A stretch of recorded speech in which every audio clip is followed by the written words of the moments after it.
अस्सलाम वालेकुम दोस्तों। यूट्यूब चैनल सिंध कचहरी सां गॾु तव्हांजो मेज़बान शमशेर तहीम। दोस्तों अॼु सुर मोरड़े मां गुज़ारितूं खणी तव्हां दोस्तनि जे लाइ हाज़िर थिया आहियूं। उमेद आहे त अॻु जीअं हीअ वीडियो तव्हां दोस्तनि खे यकीनन पसंदि ईंदी। दोस्तों मौज़ू जे आगाज़ खां पहिरीं तव्हां दोस्तनि खे गुज़ारिश आहे त महिरबानी करे जंहिं असांजो चैनल अञा ताईं सब्सक्राइब न आहे कयो, महिरबानी करे सब्सक्राइब करे बेल आइकन खे प्रेस ज़रूरु कंदा त जीअं आईंदा लाइ असां जूं नयूं सूखड़ियूं ऐं नई असांजी अपलोड थियल जेका वीडियो आहे तंहिंजो नोटिफिकेशन आसानी तव्हां ते पहुची सघे। दोस्तों हलूं था गुज़ारतनि तरफ़। पहिरीं सूखड़ी सुर मोरड़ो त ज़ात जर पे विया बाक़ी गाह कोन्हे,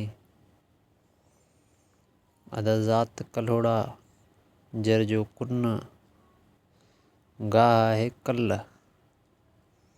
मोरड़े जा ॿाहिरि विया हलिया मगरमच्छ ॻी वियो। मोरड़ो पुछा कंदो कंदो अची उते दरिया ते पहुतो। ॿिनि मलाहनि खां पुछा कई त तव्हां भला मुंहिंजा ॿाहिरि ॾिठा त उते मलाहनि जो ॻाल्हाइण मोरड़े सां त ज़ात जर पे विया बाक़ी गाह कोन्हे। चए थो कल्ह होड़ा कुन पे विया बाक़ी कल्ह कान्हे। दोस्तों मोरड़े हाणे फ़ैसिलो कयो त इन मगरमच्छ खे मारियां। त वरी उते बीठल मलाहनि खे उन्हनि सां सलाह करे वरी आख़िरी में जॾहिं लहण वारो थियो त उते उन्हनि खे चई, उन्हनि खां दुआ पे वरितई, मोकिलाई पे त नालो अथमि हेठि मन के ज़ात ॾिसां, अदा नालो लहणो ऐं ज़ात जहान की मांगर। चए थो लहणो अथमि हेठि मन के मांगर ॾिसां,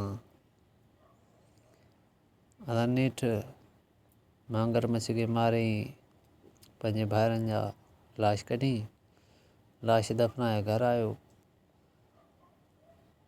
हाणे साईं मोरड़े जे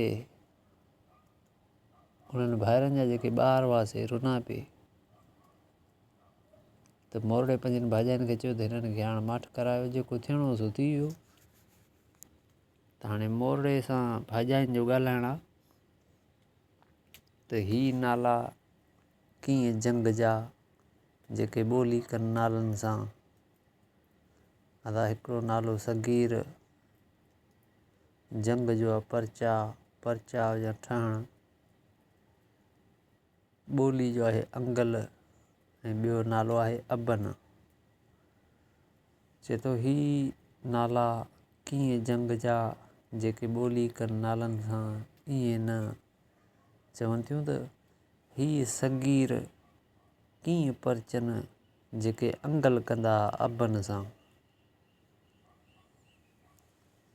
अदा हाणे मोरड़े जो पीउ जेको उभायो हो वरी उन जो माण्हुनि सां ॻाल्हाइण त अदा अॻे त नालो चवंदा हुआ, हाणे ज़ात नालो आहे। अॻे त नालो चवंदा हुआ, हाणे ज़ात नालो आहे। अदा हिकिड़ो नालो आहे सताबो, ज़ात हकिड़ो ऐं ॿियो नालो आहे बचो। हाणे उभायो त माण्हुनि खे चए थो अदा अॻे त सतबो चवंदा हुआ, हाणे हिकिड़ो बचो आहे।